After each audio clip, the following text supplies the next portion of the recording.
Hello, good morning, church. Thank you for joining me on this beautiful morning. Today's scripture reading comes out of Luke chapter 5, verses 29 through 32, Jesus eating with tax collectors and sinners.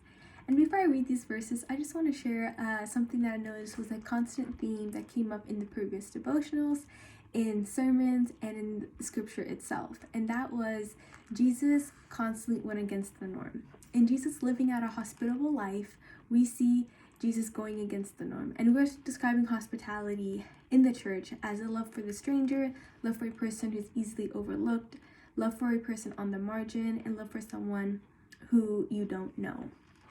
And Jesus did exactly that. Him sitting down and eating with the tax collectors and sinners, Jesus was displaying this love and life of hospitality. The tax collectors were people who were accused of stealing money from the poor because they worked for the Roman government.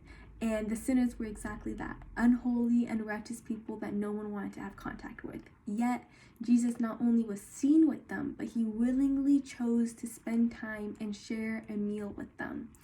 And Manny mentioned in his sermon on Sunday the importance of a meal throughout scripture, and even in every culture, every tradition, every belief system, we could see that food has so much importance. And even in our daily lives today, we are constantly like, let's go share a meal, let's go grab some coffee.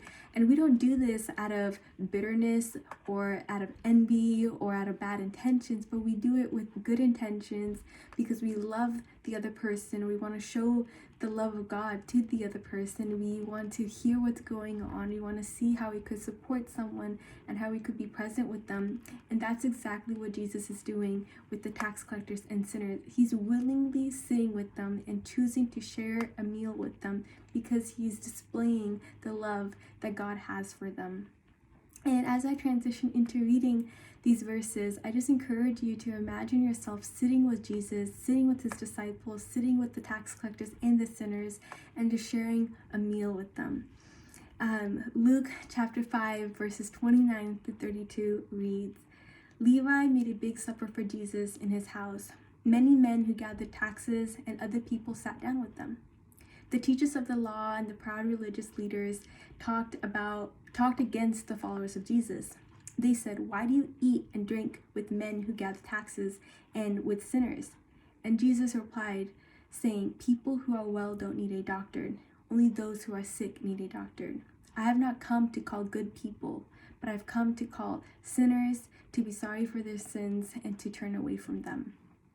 And I just love this story because it reminds us that we are called to love those people who we find the hardest to love. We're called to love those who the society has marginalized.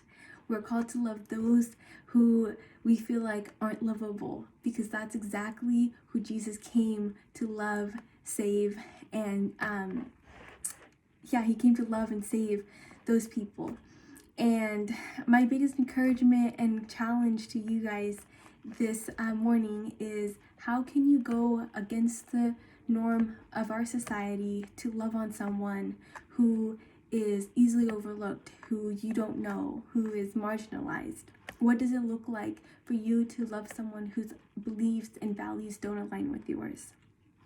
And before you think this is like insurmountable challenge that I'm giving you, it doesn't have to be something so big. It could be as simple as grabbing coffee or lunch with a coworker who is constantly disagreeing with you. Or it could be paying for the person behind you in line.